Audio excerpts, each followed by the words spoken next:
A couple things up because my bags of evidence are assigned in the middle of this until they're better organized. So we started to group things up. It is only partially done, but the intent was to provide preview for lawyers. Part of what I can probably do here. To the left of the videographer, up on the wall there is a record of how I was trying to actually moderate my, try to keep track of my drug use back in the day, trying to, unfortunately stuff like this is where I borrowed from the next day's amount, showing that this is not the records of a man who was making a lot of money, a man who's losing control of his drug use. So, I mentioned earlier, I went to Massachusetts Public Health License, Professional License Board to get my medical records of my prescription history of controlled substances, mainly to show that I didn't go around running around to doctors getting a bunch of prescriptions for Ritalin and Ativan, which were the two controlled substances I had. Because the Ritalin I ended up with 2 felonies for, even though they were my prescriptions. So that in New Hampshire.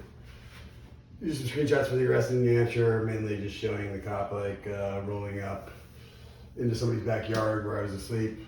Hey, doing all right, passing a sobriety test. There's a whole video of it. That is actually one of the main things that get targeted for deletion by the hacking is the police videos. And there are 6 of them. One of them is the arrest, which shows that I'm first of all not driving and not on a road, but also am coherent and acing his tests. And another video shows his search of the car, legal search of the car, which highlights that the windows have all been down the whole time he's at the car. Not so hot.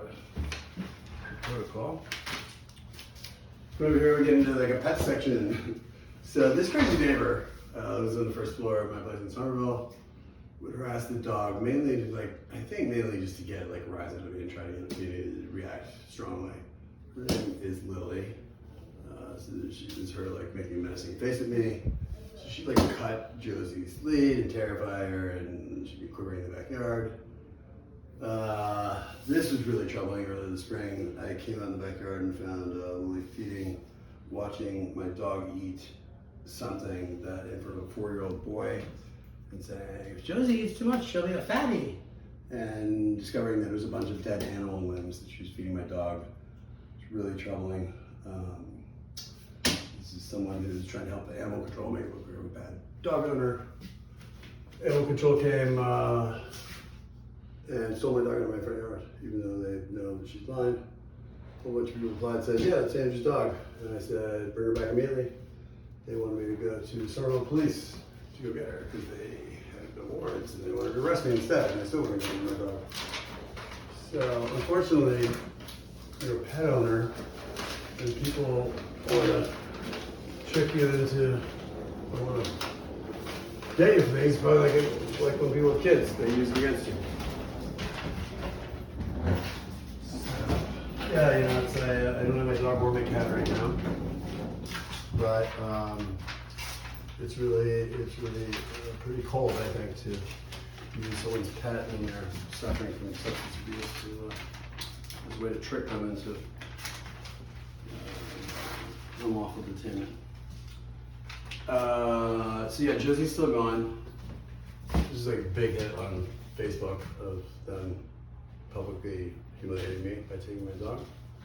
I told them to bring her back because she had a collar on it with my name, or with her name and my phone number, and also because she had a psychiatric service animal collar on, which certainly made things tougher for me until I ended up in my claim.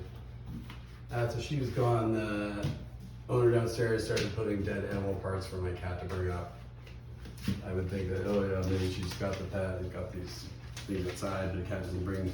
I know my cat brings home like something every couple of months, and this is the day she brought home 2 maned rabbits and 2 whatever. This one's fucking disturbed. She also used to go through my mail. This is letters from Rockland Trust saying, oops, we put $36,000 in cash in your bank account to make it look like you were a drug dealer, but we didn't mean to, sorry. That's being investigated by the city attorney general because I don't have ink on me. My stuff expensive. Scary, terrifying face for my neighbor. Police got on board with my neighbor's theory that I was a drug dealer and started breaking in my basement. This is an officer saying I wish I had a camera. That was 2 years ago. This is them refusing to give me the records of that break-in. This is them this spring leaving behind an unopened evidence bag in my house that is serialized, so it should actually tell us exactly where it came from. What do they took? They did so without giving me a warrant. I'm pretty sure they planted stuff in my house. This is fun. My neighbor broke into my basement while I was away, kicked the AC through. He's downstairs. He thought that he'd cut off the internet connection with my video feeds, but I got a second internet connection so I could see what he's really up to. So he's downstairs. I'm up and in. I'm like, get out of there. So I called some rural dispatch and they said, send somebody down to get this bozo out of my basement. There's a prowler down there. He's my neighbor. And so the officer arrives. He's the officer who's been investigating as a drug dealer, and so he takes a hand at breaking and entering himself. He gives a little training to my neighbor with that giant key. Usually